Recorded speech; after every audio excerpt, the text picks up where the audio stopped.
بسم اللہ الرحمن الرحیم۔ ناظرین السلام علیکم۔ دانتوں سے ناخن کترنے کی عادت سے چھٹکارا کیسے حاصل کیا جائے؟ دانتوں سے ناخن کترنے کی عادت کی وجہ نفسیاتی ہوتی ہے۔ یہ عادت بچوں میں ہی نہیں بلکہ بڑوں میں بھی پائی جاتی ہے، اور ذہنی دباؤ بڑھنے پر اس عادت میں مزید شدت آ جاتی ہے۔ عربی میگزین الرجل نے اس حوالے سے مختلف ماہرین کی آراء کے حوالے سے ایک مضمون شائع کیا ہے، جس میں دانتوں سے ناخن کترنے کی عادت اور اس کی وجوہات بیان کی گئی ہے۔ محققین کا خیال ہے کہ اس بیماری کی عوامل جنسیاتی ہوتی ہے، جو ماحول کی وجہ سے بھی اس عادت یا بگاڑ کا باعث بن سکتی ہے۔ ماہرین کی نزدیک اس بیماری کا بنیادی محرک نفسیاتی دباؤ، سماجی اور جذباتی دباؤ ہوتا ہے، جس میں انسان دانتوں سے ناخنوں کو کترتا ہے۔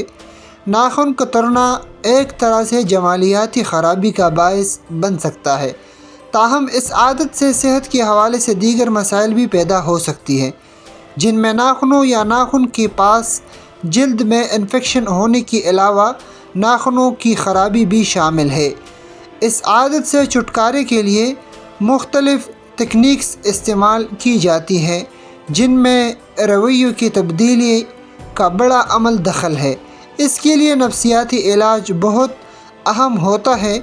علاوہ ازیں اس عادت سے چھٹکارے کے لیے بہرحال اس عادت سے چھٹکارے کے لیے ظاہری اسباب بھی اختیار کیے جاتے ہیں، جن میں ایسا مرہم ناخنوں پر لگانے کے لیے دیا جاتا ہے جس کا ذائقہ انتہائی غیر مناسب ہو۔ تاہم یہ طریقہ علاج ایسے مریضوں کے لیے ہوتا ہے جو اس عادت میں جنون کی حد تک مبتلا ہو۔ علاج کے لیے دوائی استعمال کی جا سکتی ہے۔ اگر مرض اس عادت میں اس حد تک مبتلا ہو چکا ہو کہ نفسیاتی طریقے سے اس کا علاج ممکن نہ رہی، تو اس صورت میں طبی علاج کی طرف رجوع کیا جا سکتا ہے۔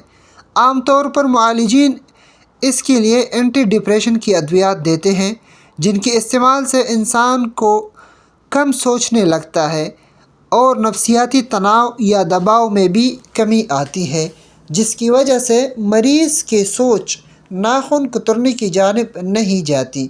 یہ مرض اس وقت شدت اختیار کرتا ہے جب دماغ پریشان کن خیالات میں آمادہ ہو۔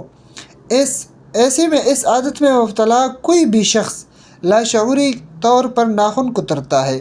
تاہم اس کے ساتھ مریض کو دی جانے والی ادویات کے سائیڈ ایفیکٹس پر بھی نظر رکھنا ضروری ہوتا ہے، کیونکہ ادویات کے اثرات بھی جسم پر مرتب ہوتے ہیں، جن میں چکر آنا، منہ کا خشک ہونا، جمایا آنا اور پسینے کی کثرت جیسے علامات کا ظاہر ہونا شامل ہے۔